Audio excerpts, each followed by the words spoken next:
In this video, we're going to look at Section 8 on related rates from the 2016 December exam. We have a scenario where an oil refining facility has sprung a leak and it's spilling oil into a nearby pond, and what we have is a rate of leakage which is a constant 5 liters per second, forming a slick that is roughly circular in shape, and notice this, a constant thickness over the entire span of the shape. So we're going to have a disk of oil that has a constant thickness of 0.0025 meters. What's changing, of course, then, is the radius. As we add more oil to the slick, it's going to get larger and larger in the horizontal direction. There's a reminder that we're going to have to convert from liters to cubic meters, and there's 1,000 liters in each cubic meter. In Part A, we're asked a building block question. Assuming that at time 0 there's no oil in the slick, so it starts with nothing, and T marks the start of the leak, how long does it take for the radius of the slick to reach 70 meters? Well, there's a few different ways you can approach this. One is to look at this rate of change being 5 liters per second, and then integrating it, and that'll give us 5t plus a constant, but you can sub in the fact that the volume is 0 and t equals 0, and that gives us 5t. Other people just go straight to volume is equal to 5 liters per second times time in seconds, and so we get 5t that way as well. Doesn't matter how you get there, but this generates a formula for the volume of oil in the scenario. Now what else do we need? We need to find out when that reaches 70 meters in radius, so we also need the radius tied to volume. Well, the volume of this slick is 4 pi r squared, area of a circle, times the thickness. And that thickness we know already is 0.0025 meters. So we have to be a bit careful here with our units. This expression on the left is in liters. This expression here would naturally be in meters for the radius, meters for that. That would be meters cubed. So we better convert that, convert one or the other. And I think it's easier to convert this way. If we have liters, this will be 5t over 1,000 cubic meters.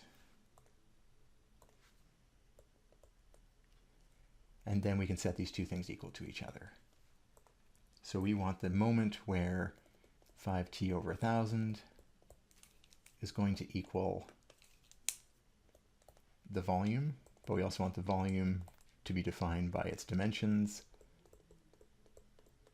And that's the dimensions in meters. So we shuffle some stuff around and we solve for t, but we also want the radius to be 70. That's the moment we're most interested in. So we plug in 70 for our radius. And we do some solving with your calculator, and you end up with approximately 7696 seconds. That seems like a lot of seconds. If we divide by 3600, we get t is approximately 2.138 hours. Notice there's no real calculus happening here.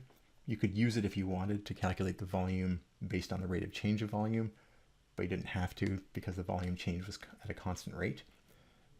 Otherwise, this is just a setup problem. So one of the things we frequently see in solutions on exams is people overthinking things, trying to use more advanced techniques than a problem actually calls for or needs, and just don't get trapped by that as you go through your own exam. Next up, at what rate is the radius of the slick increasing when the radius is 70 meters? Now that is something that we do want to use calculus for. That rate is dr dt. Perfect. What we have is a known quantity or a known relationship between the volume and the radius. And from there, we should be able to find the relationship between the rates. This is a related rates problem. And the way we achieve that is we take the derivative with respect to time of both sides. We get dv dt is equal to pi 0.0025, and then the derivative of r squared with respect to time is the regular derivative. We get 2r to the 1, but then we take the derivative of the inside. That's the derivative of r with respect to t, or dr dt. And that lets us solve for dr dt pretty easily. We end up with dv dt, as a fraction, of course. And then all of this ends up in the denominator, 1 over pi, 0.0025 2r's, and that's pretty much it. This gives us at any moment how the rate of change of the radius is related to the rate of change of volume, and notice it involves the radius, so depending on where we are in the growth of this slick, the rate of change of the radius is going to be different. Once we have this expression, we can sub in the values that we know. The rate of change of volume was given to us as 5 liters per second. So we're going to call that 5 over 1,000 because we're interested in cubic meters per second, as all these other dimensions are in meters. And then we're going to have 1 over pi times 0.0025. That's 1 over meters in the expression we have here. And times 1 over 2r, and the r is 70 for the scenario we care about. And that's also 1 over meters from the 70 meters. When we multiply that all out, we are going to get meters per second as anticipated for a radius change with respect to time. If we calculate that all out, we end up with quite a small value,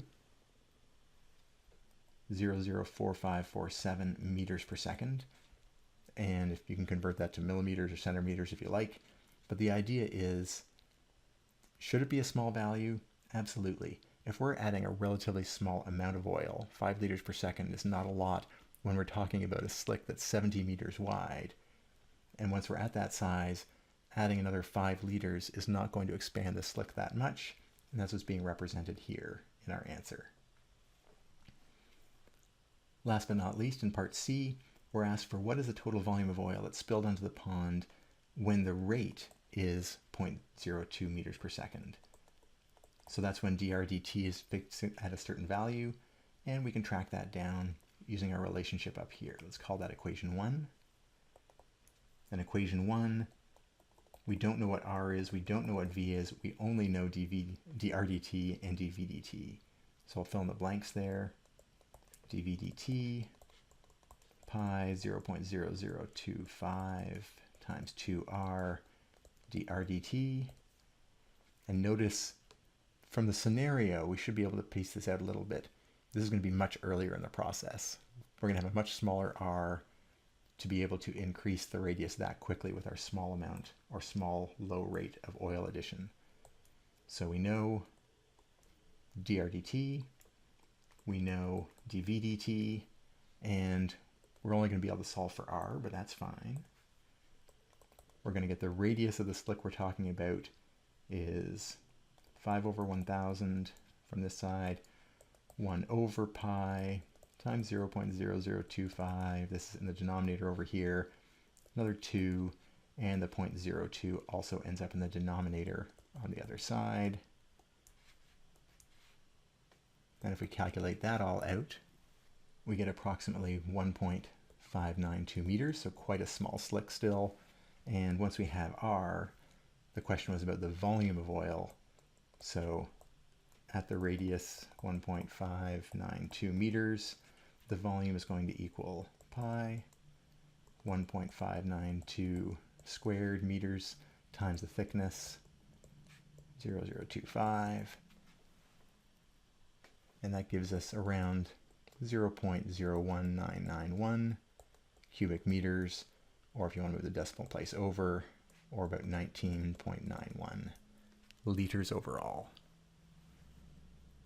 And that's the answer to question number 8.